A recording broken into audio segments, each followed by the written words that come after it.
Unlock a universe of gaming with your vanilla Visa gift card and bypass those common redemption hurdles to add funds to your Steam wallet. First, you need to register your card. Head over to the Vanilla Visa gift card website. You'll find the URL printed on the back of your card on their site. Locate the registration or activate card section. You'll input your card number, expiration date, and the CVV from the back of the card. This step is crucial because Steam's payment system often requires a registered address to process transactions.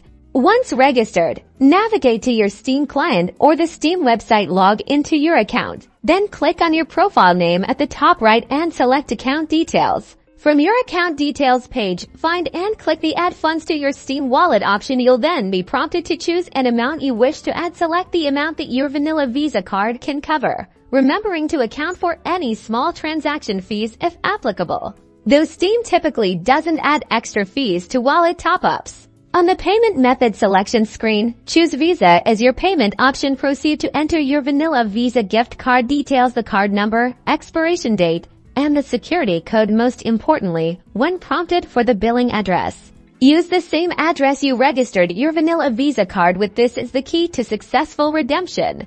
After entering all your details, click Continue and then purchase. Your funds should now be seamlessly added to your Steam wallet, ready for you to dive into Steam's vast library of games. Enjoy your gaming.